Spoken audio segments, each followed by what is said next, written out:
గణేష. నేను మీ సూర్యకుమారినండి. ఈ వీడియోలోనండి చక్కటి తీపి పదార్థాన్ని చూపిస్తున్నానండి. గోధుమ పిండితోటి మెత్తగా ఉండేటువంటి పాయసం అన్నమాట. చాలా చాలా బాగుంటుంది. వినాయకుడికి కూడా నివేదన చేస్తారు.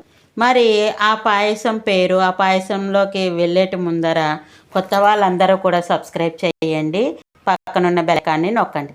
ఇక ఆలస్యం ఎందుకండి, గోధుమ పిండితో మెత్తనైనటువంటి దాన్ని ఏమంటారు, పాల తాలికలు అంటారు. అటువంటి పాల తాలికలు పళ్ళు లేని వాళ్ళు కూడా చక్కగా మధురంగా ఉంటుందండి, చక్కగా తినచ్చు. అది తయారు చేసి చూపిస్తానండి. మరి దానికి కావలసిన పదార్థాలు మరీ ఎక్కువ ఏమీ అవసరం లేదండి. నేను బుల్లి గ్లాసులు గోధుమ పిండితో తయారు చేసి చూపిస్తున్నానండి. చూడండి ఒకసారి. ఇదిగో ఈ గ్లాసుడు గోధుమ పిండిని తీసుకున్నాను. గ్లాసు సైజుని కూడా చూడండి. అంతే గ్లాసుడు నీళ్ళు అనేటువంటిది తీసుకుంటున్నానండి. తర్వాత చిటికెడు ఉప్పు, కొద్దిగా ఒక అర స్పూను చక్కెర వేసుకుంటే బాగుంటుందండి. ఇలా ఈ స్పూన్ ఉంది కదండి, ఇందులోకి ఒక అర స్పూను చక్కెర వేసుకోవాలి. వేసుకొని మరి పిండి మగ్గ పెట్టాలని, దాన్నే ఉక్కించటము అంటాము. ఆ పిండిని మగ్గ పెట్టిన తర్వాత దానికి కావలసిన పదార్థాలు బెల్లం అనేటువంటిది కావాలండి. కరెక్ట్గా ఈ 2 గ్లాసులు బెల్లం వేసేసుకోవాలండి. ఎందుకంటే తీపి అనేటువంటిది సమానంగా ఉంటుందండి. మనం తక్కువ వేసుకుంటే చప్పగా అనిపిస్తుంది, రుచిగా ఉండదండి. మరి చిక్కతనం కోసం ఒక 2 స్పూన్లు గోధుమ పిండిని తీసుకుని నీళ్ళల్లో వేసుకుని కలుపుకోవాలండి. ఈ స్పూన్ తెలుసు కదండి, ఇదిగో ఇందులోకి 2 స్పూన్లు గోధుమ పిండిని తీసుకున్నాను. ఇలాంటిది 2 స్పూన్లు గోధుమ పిండి తీసుకుని దీన్ని నీళ్లు పోసి బాగా కలుపుకోవాలని. మరి ఇక పాయసంలోకి ఏం వేస్తామండి, పాలు అనేటువంటిది పోస్తామన్నమాట. ఆ పాలు అనేటువంటిది 2 గ్లాసులు అనేటువంటిది పాలని తీసుకోవాలి. ఎన్ని గ్లాసులని? 2 గ్లాసులు పాలు. నేను పాలు తీసుకున్నప్పుడు కొలిచి చూపిస్తా అండి. ముందు పిండి ముద్దని తయారు చేసేసుకుందాం. ఇగోండి, గ్లాసుడు నీళ్లు పోస్తున్నాను ఈ గిన్నెలోకి. దలసటమాటి గిన్నె పెట్టుకోండి, మూకుడు పెట్టుకోండి, ఏదైనా పర్వాలేదు. గ్లాసు నీళ్ళు ఇందులోకి పోసేసాను. ఇప్పుడు స్టవ్ అనేటువంటిది వెలిగించానండి. మంటని మీడియంలోకి పెట్టాను.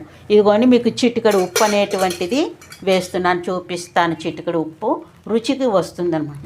ఇదిగోండి, కనపడిందా అండి? ఇలా చిటికతో పట్టుకుంటే చిటికెడు ఉప్పు అయింది. మరి అలాగే ఈ నీళ్ళలోకి కొద్దిగా చక్కెర అనేటువంటిది వేస్తున్నాను. చక్కెర ఎంత అంటే అండి, ఒక 1/2 టీ స్పూన్. ఇగో, ఏం లేదండి, పిండి రుచిని ఇస్తుంది. కనపడిందా అండి?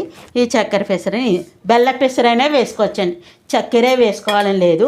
చిన్న చింతగింజంత బెల్ల ముక్కైనా వేసుకోవచ్చు. ఇప్పుడు అలా వేసేసుకున్న తర్వాత నీళ్ళు మరుగుతూ ఉంటుంది కదండి, ఒక చెంచాడు నెయ్యి వేసుకోండి. ఇగో నెయ్యి, ఇది నెయ్యి ఇప్పుడే కరగపెట్టుకున్నాను. ఇలా ఒక చెంచాడు నెయ్యిని నీళ్ళు మరుగుతున్నప్పుడు వేసుకోవాలని. వేసుకొని స్టవ్ బంద్ చేసేసి అప్పుడు ఈ పిండి వేసి దగ్గరగా కొంచెం పిండి పక్కన పెట్టుకోండి.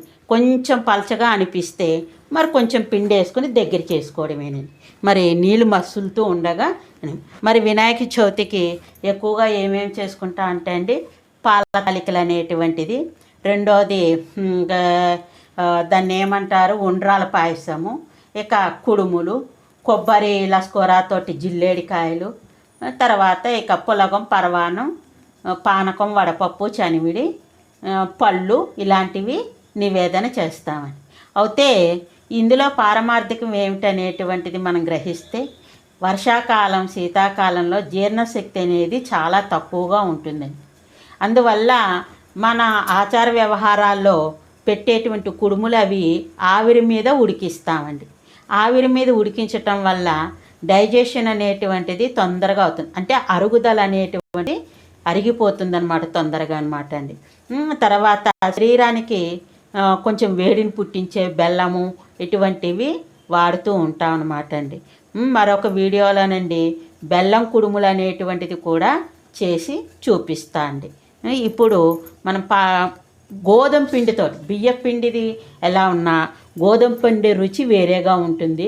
చక్కగా గోధుమ పిండిది మెత్తగా తయారయ్యేటట్లుగా ఇప్పుడు మీకు చూపిస్తున్నాను అనమాట అండి. నీళ్ళు మరుగుతోందండి. నేను స్టవ్ బంద్ చేసేస్తున్నాను. స్టవ్ బంద్ చేసేసి ఇగోండి ఈ నీళ్ళని ఈ గిన్నెలోకి పోసేసుకుంటున్నాను. ఇగో ఇలా పట్టకరతోటి. అర్థమైందండి. ఇప్పుడు ఆ గిన్నెని అలాగే ఉంచుకుంటాను. ఇందులోకండి ఒక చెంచాడు ఇలా నెయ్యి వేసేసానండి. నెయ్యి వేసేసిన తర్వాత ఈ స్పూన్ తీసుకుంటున్నానండి. ఇందులోకి ఇలా వేస్తూ ఇలాగండి శుభ్రంగా ఈ చెంచాతో వేడిగా ఉంటుంది కదా, ఇలా కలిపేసుకోవడమేనండి. చూసారా, గ్లాసుడు పిండికి గ్లాసుడు నీరు కరెక్ట్గా సరిపడిందా లేదా అండి. వేడిగా ఉంటుంది కదా, ఎంత సులువుగా అయిపోయిందండి. చాలా 10 నిమిషాల్లో తయారు చేసేసుకోవచ్చు. అందరికి మళ్ళీ నాకు ఇవి విటమిన్స్ అవి విటమిన్స్ అనేది చెప్పలేనండి. కానీ ఏదైనా సరే అండి, చేసేటువంటి పదార్థంలో ఆరోగ్యానికి సంబంధించిందే చేసుకుంటా. ఇగో చూడండి, మీకు ఎక్కడైనా ఇది ఉందా అండి. ఇప్పుడు ఇది ఇలా మూత పెట్టేసి ఉంచేసుకుందాం 2 నిమిషాల పాటు.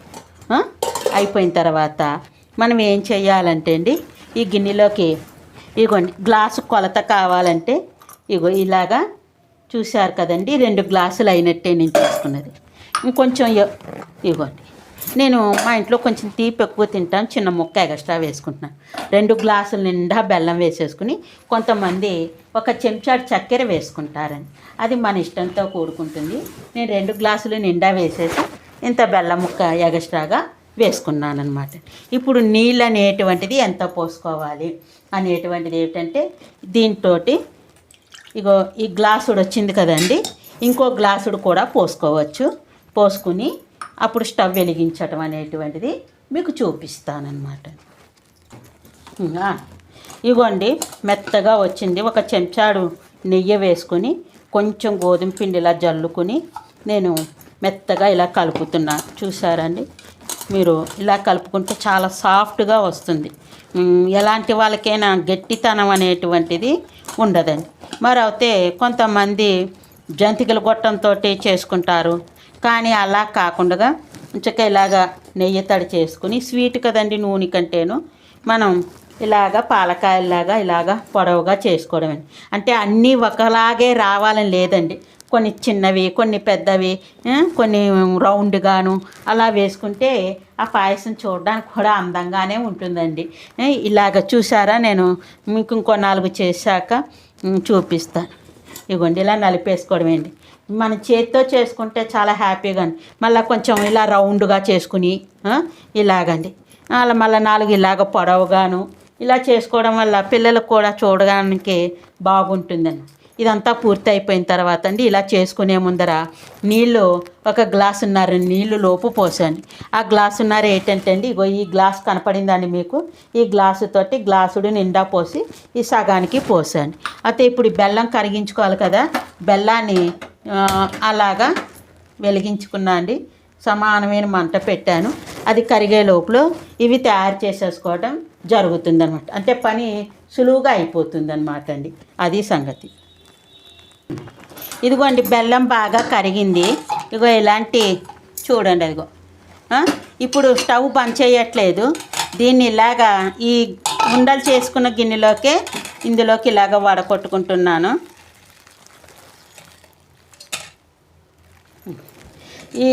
ఇప్పుడు ఏం చేస్తానంటే అండి, ఈ గిన్నెని ఒకసారి ఇలా తొలిచేసుకొని ఇంకోండి గిన్నెని తొలిచేసి మళ్ళీ ఇక్కడ పెట్టాను ఇలాగా శుభ్రంగాను.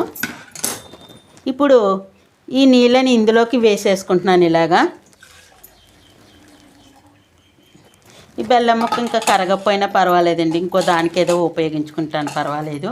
దీంట్లోకి తీపి తక్కువ అవుతుందేమో అనే ఉద్దేశంతో ఒక 2 చెంచాలు చక్కెర వేసుకుంటున్నానండి. 2 చెంచాలు ఆ బెల్లం ముక్క మరి ఉండిపోయింది కదా, ఇగోండి ఇలా 2 చెంచాలు చక్కెర అనేది వేసుకున్నాండి. ఇప్పుడు ఆ చక్కెర కరిగిపోతుంది. కరిగిపోయిన తర్వాత ఏం చేస్తా అంటే అండి, ఇలా చేసుకున్నాను. చేతికి అంటుకోకుండా చక్కగా చూసారా. అంటే నేను కావాలని ఇలా చేసుకున్నాను. కొంచెం చిన్నగాను, పెద్దగాను, కొంచెం వంకరగాను అలా చేశానండి. అంటే ఇప్పుడు ఈ పాకం కరిగిపోతుందండి. అదే ఈ చక్కెర కూడా ఇలా కరిగిపోతుంది. కరిగిపోయినా ఇంకా చూసారా ఇలా వచ్చేసింది కదా. ఇలా వచ్చేసిన దాంట్లోకి ఇలా నెమ్మదిగా వేసేసుకోవడమేనండి. ఇదేం పర్వాలేదు, లేకపోతే ఒక్కొక్కటి తీసుకుని వేసుకున్నా పర్వాలేదు. ఇలా వేసేసుకోండి. ఇలా వేసేసుకున్నాక ఒక 2-3 నిమిషాల దాకా కదపకూడదండి. నేను చేతితోటే వేస్తున్నాను, అన్నీ కింద పడట్లేదు కదా, మరి ఇలాగ తీసి వేసుకుంటున్నాను. కానీ పళ్ళు లేని వాళ్ళు కూడా చక్కగా తినచ్చండి. ఎంతో టైం పట్టదు, 5 నిమిషాలు ఉడుకుతుంది. వెంటనే కలిపేయకూడదండి, ఎందుకంటే ఈ బెల్లం నీళ్ళలోకి ఇది కొంచెం నాని ఉడికి అప్పుడు విడిపోవడం అనేటువంటిది ఉండదన్నమాట అండి. అందుకోసం ఇగో ఈ గరిటె కూడా తీసేస్తున్నాను. జాగ్రత్తగా చూపించము ఎలా వస్తున్నాయి. అగో కనపడుతుందా మీకు? ఇవ్వండి. ఇప్పుడు 2-3 వేసేస్తున్నాను. 5 నిమిషాల దాకా మాత్రం కదపకూడదండి. అప్పుడు ఏమవుతుందంటే ఈ బెల్లం నీళ్ళలో ఇది ఉడికి చక్కగా మనం కదిపినా కూడా ఏమీ అవ్వదన్నమాట అండి. 5 నిమిషాలు అయ్యాక మళ్ళీ చూపిస్తానే మీకు. చూసారండి అలా తొర్లుతోంది.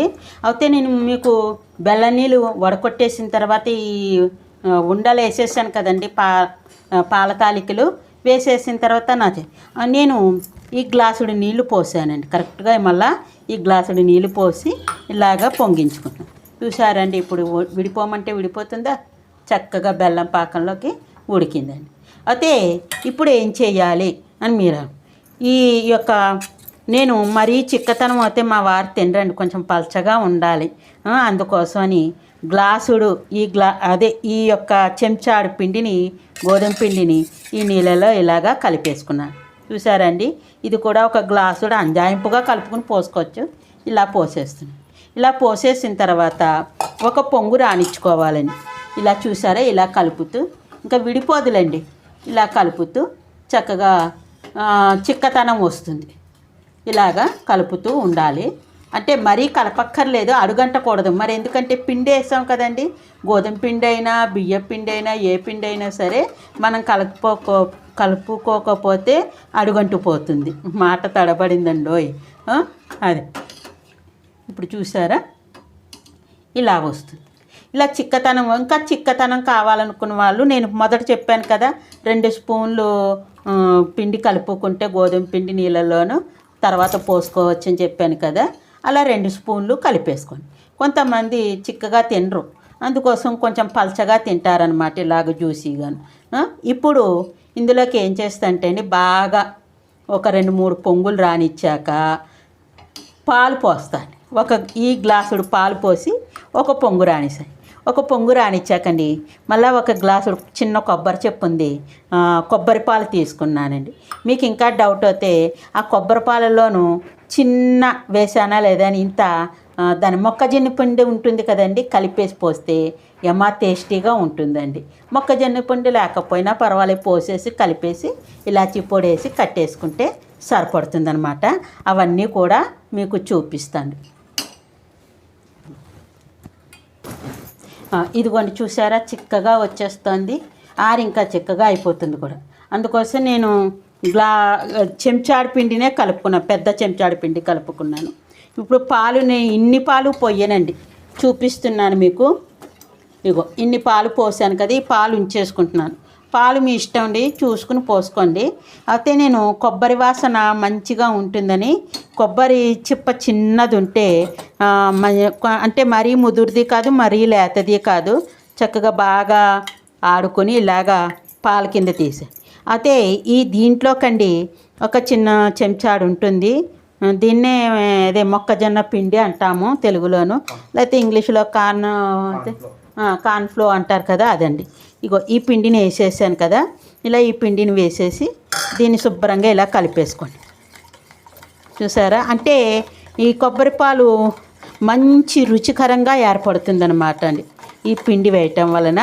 అది లేకపోతే పర్వాలేదనుకోండి, ఉంటే మాత్రం వేసుకోండి. ఈ పిండి 100 గ్రాముల ప్యాకెట్ తెప్పించి పెట్టుకున్న ఫ్రిడ్జ్లో ఉంటుంది, ఏమీ పాడవదు. ఇప్పుడు ఇదిగో ఈ పాలతోటే ఇదిగోండి ఇలా వచ్చింది కదా, ఇది కూడా పోసేస్తున్నాను. ఈ గిన్నెడు పాయసం వచ్చినట్టండి, చాలదు 3 మనుషులకి చక్కగానే ఇది జ్యూసీ తాగుతూ తింటూ. ఒక పొంగు రానిచ్చేసాక ఇలాచీ పొడేసి కట్టేస్తాండి. ఇది ఒట్టప్పుడు కూడా చేసుకోవచ్చండి, ఆదివారం అప్పుడప్పుడు పిల్లలు తీపి పదార్థం కనుక అడిగితేనండి చక్కగా చేసుకోవచ్చు. కొంచెం మీడియంలోకి పెడుతున్నాను మంటని మీకు చూపించడం కోసం. అగోండి అలా మీడియంలోకి పెట్టి మంటని దగ్గరికి ఒక పొంగు రానిచ్చేసి కట్టేస్తాను. ఆరి కొద్ది చిక్కపడుతుంది. అదనమాట. మరి ఇప్పుడే ముద్దలా చేసుకున్నాం అనుకోండి, అది పిష్టంలా తయారైపోతుంది. కాబట్టి ఇలాగైతే చక్కగా గ్లాసులో పోసుకుని చెంచా వేసుకుని తాగుతూ తింటూ ఉంటే బ్రహ్మాండంగా ఉంటుంది. మరి ఈ పాయసాన్ని సులువుగానే చేసుకోవచ్చండి. బియ్య పిండితో కూడా చేసుకోవచ్చు. మీకు గోధుమ పిండితో చూపించాను. బియ్య పిండితో కూడా చేసుకునేది మరొకసారి చూపిస్తానండి. అది కూడా చాలా బాగుంటుంది. ఇంకో పైకి వస్తుంది. ఒక్క నిమిషం మీరు పైకి వస్తే, మరీ వేడిగా తాగలేం కాబట్టి గోరువెచ్చి వచ్చాక తాగుతాం కాబట్టి అప్పటికి ఇది కొంచెం చిక్కబడిపోతుంది. చూసారు ఇప్పుడే ఇలా ఉంది చక్కగాను. పిల్లలు కూడా గాజు గ్లాసుల్లోనూ లేకపోతే గాజు బౌల్స్ అంటే పగలకొట్టుకొని వాళ్ళు తినడం కోసం. ఎక్కడ ఒక కాయైనా విడిపోయిందండి? విడిపోలేదు. మరి కొంతమంది అయితే చిక్కగా చేసుకుంటారు, అది కూడా చెప్తున్నాను. అది తినేవాళ్ళని మా ఇంట్లో ఈయనకి పలచతనం ఇష్టం అండి, అందుకోసం అన్నీ కొంచెం పలచగానే చేస్తాను నేను. పొంగుతుంది కదండి, ఇప్పుడు ఇలాచీ పొడిని వేసేసి కట్టేస్తానమాట. ఇలాచీ పొడి ఒక పావు, ఇందులోనే జీడిపప్పులని కిస్మిస్లని అవి కూడా వేసుకుంటారు. నేను ఒక సేమియా పాయసంలోనూ వాటిల్లోనే వేస్తానండి. దేంట్లోకి వేసుకునేది అందులోకే. ఇలాచీ పొడి వేసేసాను. ఇంకొంచెం ఇలాచీ పొడిని వేస్తున్నాను. అదిగోండి ఇప్పుడు పైకి పొంగుతాను చూసారా అండి. ఇప్పుడు ఒకసారి కలిపేసి కట్టేస్తాను. ఇదిగోండి ఇంత చిక్కగా వచ్చింది. ఇప్పుడే చూడండి ఎంత ఉందో. ఆరి ఇంకా చిక్కబడిపోతుందా లేదా అండి? అది ఇంకా ఇంకా పాల తాలికలది ఎక్కువ వేసుకోవాలనుకుంటే ఎక్కువ వేసుకోవచ్చండి. ఇంకో 10 ఉండల దాకా చేసుకుని వేసుకోవచ్చు. అది మన ఇష్టంతో కూడుకుందండి, మరేమీ కాదు. నేను ఇంకా ఎక్కువ వేస్తాను అనుకునే వాళ్ళు ఎక్కువ వేసుకోండి, ఇలాగే బాగుంది అనుకునే వాళ్ళు ఇలా చేసుకోండి. అదనమాట. అర్థమైంది కదండి. మరి గోధుమ పిండితోటి మెత్తనైనటువంటి పాల తాలికల పాయసం మీకు అవగాహన వచ్చిందని చెప్పి అనుకుంటున్నాను. మరి మీరు కూడా తయారు చేసుకుని వినాయక చవితికి వినాయకుడికి నివేదన చేసి కడుపారా ఆరగించవచ్చండి. అది మరి ఎలా వచ్చింది ఏమిటనేటువంటిది కామెంట్స్లో తెలియజేయండి. అందరూ కూడా లైక్ చేయండి, మరి షేర్ చేయండి, మర్చిపోకండి. మీకు తెలిసిన వాళ్ళ చేత సబ్స్క్రైబ్ని కూడా చేయించండి. మరి ఇక ఉంటానండి. అందరికీ కూడా ధన్యవాదాలు. మీ సూర్యకుమారి. లోకాన్ సమస్తాన్ సుఖినో భవంతు.